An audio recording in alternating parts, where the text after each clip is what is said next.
मुख्यमंत्री डॉक्टर मोहन यादव के नेतृत्व में प्रदेश सरकार ने अब तक का सबसे बड़ा और विकास केंद्रित बजट पेश किया। सरकार ने स्पष्ट किया है कि बजट में कोई नया कर नहीं लाया गया है। बजट में किसानों के लिए सिंचाई सुविधाओं के विस्तार, फसल बीमा और समर्थन मूल्य व्यवस्था को मजबूत करने पर विशेष जोर दिया गया। युवाओं के लिए भर्ती प्रक्रिया तेज करने और कौशल विकास। बजट में किसानों के लिए सिंचाई सुविधाओं के विस्तार, फसल बीमा और समर्थन मूल्य व्यवस्था को मजबूत करने पर विशेष जोर दिया गया है। युवाओं के लिए भर्ती प्रक्रिया तेज करने और कौशल विकास योजनाओं को बढ़ावा देने की बात कही गई है। महिलाओं के स्व सहायता समूहों और सामाजिक सुरक्षा योजनाओं को भी प्राथमिकता दी गई है। स्वास्थ्य, शिक्षा, सड़क, पुल, ग्रामीण आवास, पेयजल और औद्योगिक विकास को केंद्र में रखते हुए सरकार ने दावा किया है कि ये बजट प्रदेश को नई विकास की गति देगा। रीवा के नागरिकों ने बजट को लेकर सकारात्मक प्रतिक्रिया दी है। कई लोगों ने इसे किसानों, युवाओं और महिलाओं के हित में बताया है। वहीं कुछ लोगों ने कहा कि जल्द ही घोषणाओं का लाभ जमीनी स्तर पर दिखे।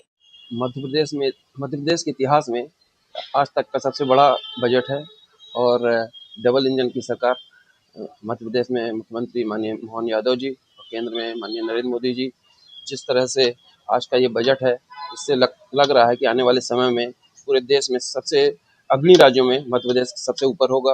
और जिस तरह यहाँ पे इंफ्रास्ट्रक्चर, सड़क, पुल, ग्रामीण विकास और महिला, उद्योग विभाग हर क्षेत्र में केंद्र में रख कर बनाया गया बजट है और यह बहुत ही सर्वहारा वर्ग के लिए उपयोगी बजट है। आज जो मध्य प्रदेश का बजट पेश हुआ है, ये डॉक्टर मोहन यादव जी द्वारा मध्य प्रदेश के इतिहास का सबसे बड़ा बजट पेश किया गया है और इस बजट से आने वाले समय में जो मध्य प्रदेश के निवासी हैं उनको ढेर सारी जो योजनाएं हैं उनका लाभ मिलेगा और अस्पताल हो, शिक्षा हो, लाडली बहना है और बहुत सारी योजनाएं हैं, कृषि है, इन सब चीज़ों में और ज़्यादा हम विकसित करेंगे और ज़्यादा बेहतर बनाने का प्रयास होगा सरकार का।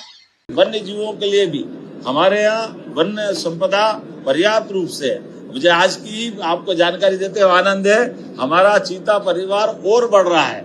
आज नए चीतों को, नए शावकों का आपने सबने दर्शन किए होंगे। हम सब महसूस कर रहे हैं कि हमारे पास 35 से संख्या बढ़कर 38 हो रही है और 8 वयस्क चीते बोत्सवाना से इसी महीने आने वाले हैं। एक एक करके सभी प्रकार के वन्य प्राणी, और इसी महीने कोशिश कर रहे हैं जंगली भैंसा जो लगभग हमारे यहाँ 100 साल पहले विलुप्त हुआ है, असम से वो भी आने वाला है। पर्याप्त धनराशि का प्रबंधन करते हुए हमने बजट में इस बात का प्रावधान भी किया है कि जब हमारे जंगल में जानवर बढ़ रहे हैं तो जानवरों के साथ सह आवास के आधार पर बफर जोन में जो आवासीय बस्तियां हमारे ग्रामीण अंचल के लोग रहते हैं उनकी सुरक्षा के लिए भी फेंसिंग का पर्याप्त प्रावधान रखा है। एक तरफ हम जनजागृति के काम कर रहे हैं, उनके लिए आकाशवाणी की सुविधा दे करके अगर हाथियों का दल भी आ रहा है तो जंगल में हाथियों के दल के मूवमेंट के आधार पर वनवासियों के साथ हमारे ग्रामीण वासियों को भी सूचना दे करके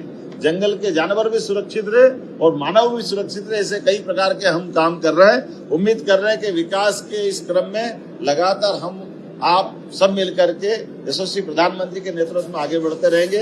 एक बार फिर वित्त मंत्री, हमारे वित्त विभाग के सभी अधिकारियों ने काफी मेहनत करके अच्छा बजट बनाया है। मैं आपके माध्यम से उनको सबको भी बधाई देता हूँ।